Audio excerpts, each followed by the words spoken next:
So in this video, we are starting with the idea of power as a quantity. So the work part, the energy part of this chapter is done.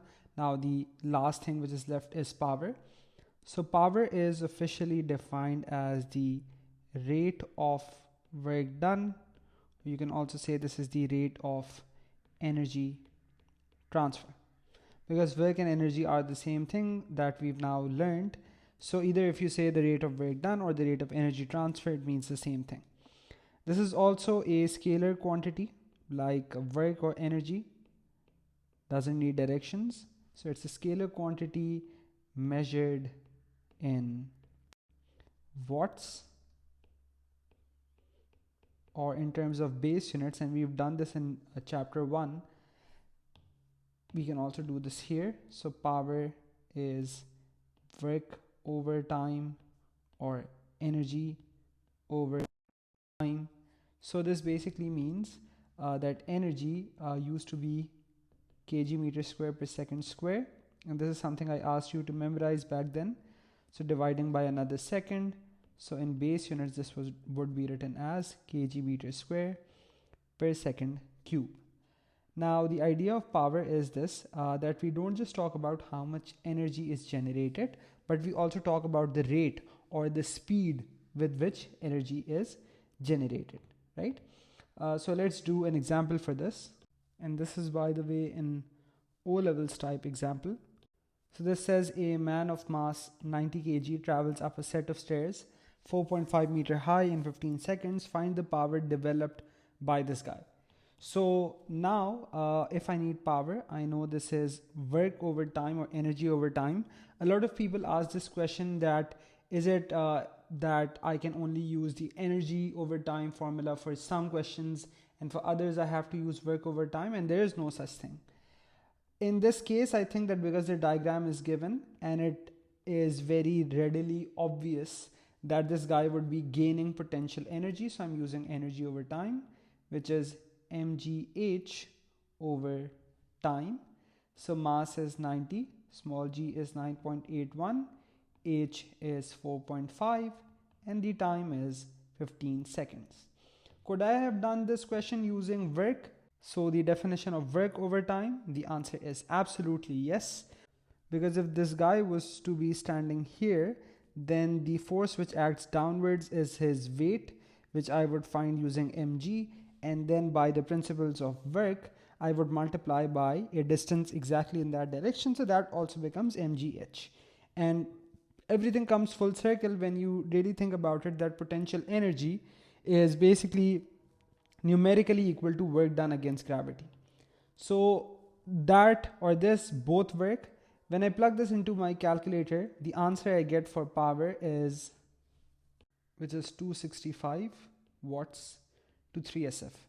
Now imagine that a heavier person goes up the same set of stairs in the same amount of time. How would his power compare? Well, the time is the same, but because he has a greater mass, so his energy gain, the GPE he would gain would be more, so he would develop more power. Similarly, if there is an exact clone of his and that clone runs up the stair in 10 seconds, that person also develops the same energy, so he gains the same energy, the same GPE, but because he does that in a lesser time, denominator gets smaller, so the power is greater.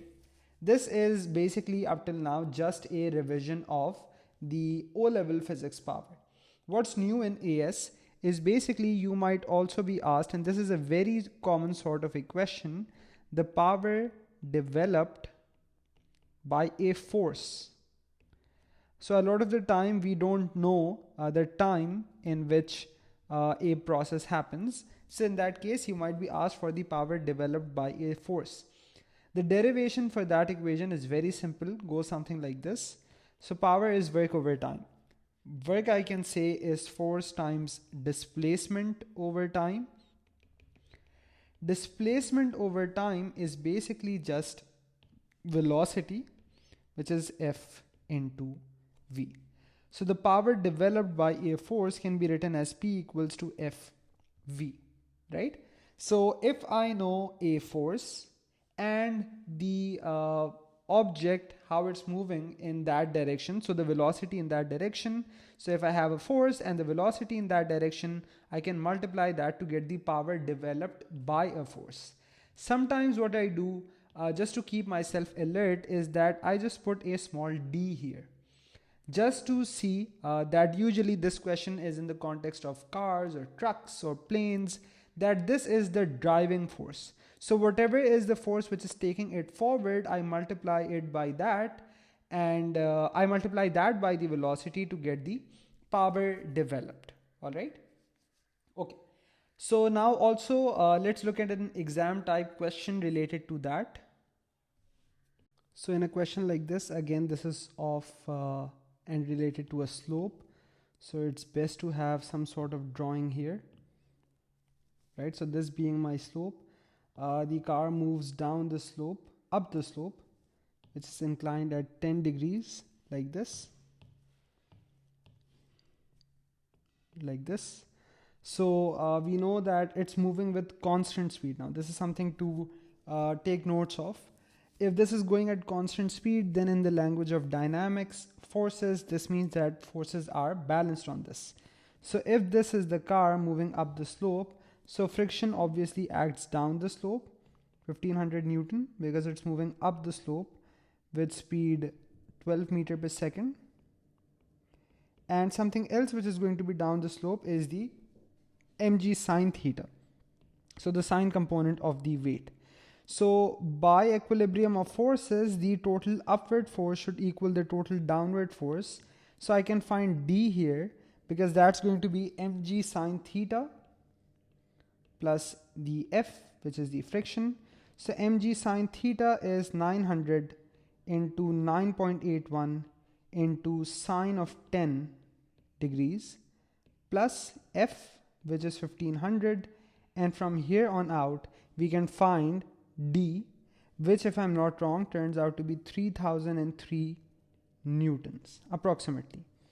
Then in the next part, I need the power. So I already have the force, and multiplying this by the velocity in the direction of the force.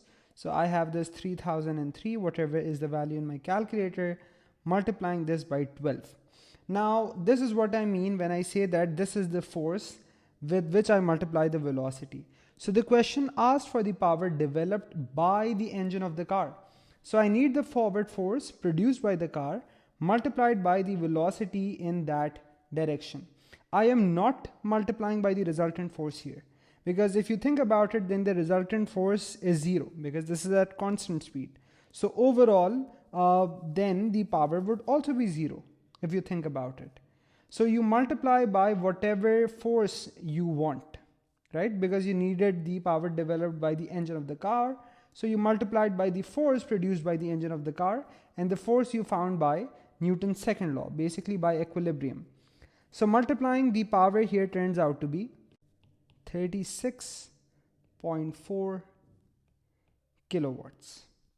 Now that's it for this video. In the next one, we'll start efficiency, and the past paper questions of power, efficiency, and of the entire chapter we'll then look at after that one. See you there.